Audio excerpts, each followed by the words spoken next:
Today, we see various blows from nature all over the world.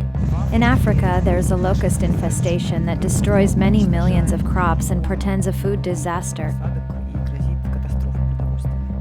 In Europe, there was a hurricane which began in southern Europe and traveled up to Scandinavia, causing severe devastation. We now see the coronavirus, which originated in China and has since managed to paralyze the rest of the world. All this resembles the 10 Egyptian plagues that God once sent to Egypt. Have we become one big Egypt? Yes. Today humanity has become one single entity. We can see what happens with every misfortune, even a small one. It affects all countries. The communication is interrupted. The chains of various supplies are interrupted. Today we cannot live without each other. This is why everything is happening in this manner. Nature teaches us so perfectly that we are mutually connected. We can neither break this relationship, nor can we manage it correctly. What kind of metamorphosis do we need to instigate in order to properly redeem this unfolding disaster?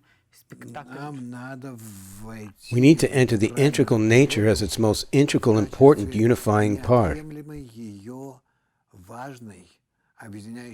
How can we come to this ideal situation? It depends on us. It is we who must educate ourselves in this manner. We must understand that by our lack of integrality, we violate the integrality of nature and introduce such negative perturbations into it. We can look at the story from the Bible, from the Torah, when Moshe, came to Pharaoh and his sorcerers to tell them he is a messenger on behalf of God, the Creator. In the story, we see, on the one hand, the Pharaoh's gradual concessions, and yet each time Pharaoh would soon rebound and counter. Yes, you go, pray to your God, but still, I won't let you go. You won't leave. Stay here. This mankind's game with nature, will it also run along the same lines? Yes, we agree, but no, we will still be the same? Generally speaking, as stubborn humanity, just like that stubborn Pharaoh, we will not yield. We as stubborn Jewish people, the stiff ones, as it is said of us, we won't yield either. And the only one who works here against the Pharaoh and against the Jews is the Creator, the upper force of nature, a force that unites, which wants to lead everyone to a good, right balance.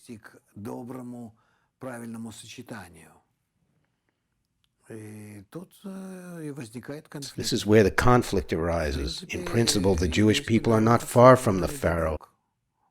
Indeed, they want to obey the Pharaoh. It is the Creator who is perpetrating intrigues here, not Pharaoh, not the Jews. Jews are willing to accept life as it is and shout at Moses, "What do you want from us? Look how good it is for us here. We never used to live like this before and have what we have now." The Pharaoh protects us, guards us, gives us the opportunity to live in the most fertile place of Egypt, in the land of Goshen. Where would we run off to?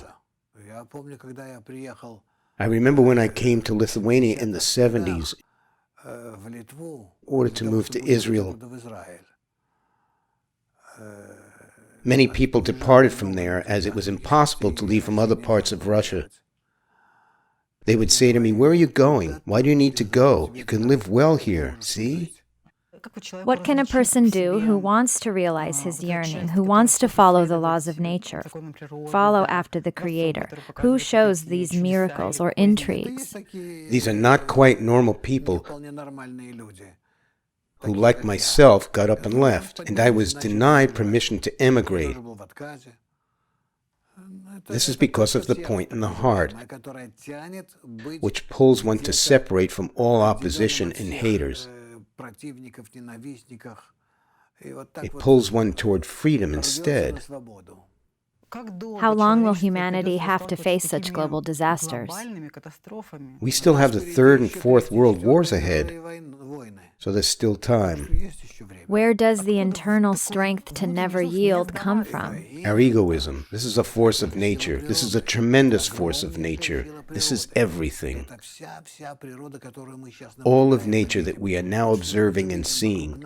This is all that we see around us. All these galaxies, stars, all these huge infinite distances. All this is actually within us, inside us. This is all our great force. Do you understand what it means? We actually have in us all the energy of stars, all this cosmic void here, which supposedly is a void, even with all these supernovas. Can you imagine what kind of power this is? And all this is within us, inside people. We see it as being outside of us. This is our reflection. This is only a small part that is within us. And besides this, you can't imagine there are even whole worlds. The spiritual worlds are also in us, within us. You have no idea what this is. A man. When we bring everything together, we will find out that we are the creator. And what exactly needs to be brought together? All our energy, all our properties, to put it all together so that it's to make us integrally interconnected. And then we'll make one single system, which is called Adam. What do the people all over the world need to do while battling this coronavirus? What should the people in Africa do who suffer from the locust invasion, or Europe recovering from hurricanes and fires? Think about how to balance nature. Perhaps on a very small scale for now. Simple examples. All these things that are happening, these floods, etc., are not a cosmic scale. So we need to understand that we can do this. It's a small sacrifice, as they say. Man is not a small creature. Man is a huge creature. This is a dinosaur that grabs and swallows the stars and the whole universe, and that's it. Man is the most evil force of nature. What will move humanity? Fear or desire for something more? For what is better than what we have now? Suffering. Suffering. We see this at all our previous stages of development. Only suffering moves a person forward. Suffering can be of two kinds. Either the suffering tangible to the animal body, or the suffering that we feel in our mind. That is, when we imagine where we are going and how we still need to pull ourselves up, put ourselves on our feet, turn in the right direction and go. A man must understand that the only thing that acts on him is the upper force of nature, which requires him to interact correctly with everyone else so that he balances all the forces of nature in the actions in themselves and between them and their own kind. If you go back to the picture that is described in the Torah, there were Jews, there was a people of Israel, there was a Pharaoh, there was a creator, there were also inhabitants of Egypt. Who do people associate with in this story? What does a Pharaoh do? What does he lead everyone to? Pharaoh is a great force of nature, negative as such. And he pressures the Jews to agree to gather together and leave Egypt. Egypt is egoism.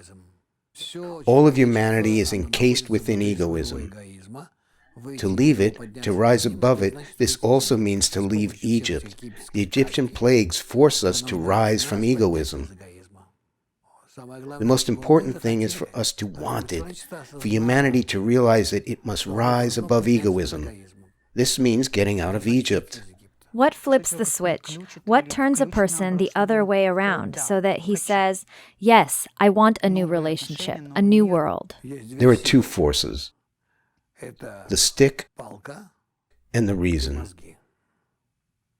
Where the stick hits, our reason must also be turned on to ask, why are we being beaten? In this way, we can get rid of the next blow every time. If we turn the reason on and begin to see cause and effect develop and where it leads, we can avoid the next suffering. By the way, our head does not work with us to analyze and avoid subsequent suffering, but in order to twist out of its way, to get out from under the stick, and still exist a bit longer as we wish. Jews spoil themselves this way. Their exclusivity and singularity given to them by nature in order to get out of egoism and pull the rest out after themselves, they use it, in fact, in order to remain in egoism, to stretch it out a bit longer. It is not so bad in Egypt. The force of nature specifically launches egoism, and then a second force, which in fact unites everyone. It does it all. What does a person need to do? Choose the right path and ask nature, the Creator, to support him on this path. And the right path is only to unite with each other through good relations. And then Israel and humanity will unite and make a unified system of relations among themselves where the Creator will be revealed.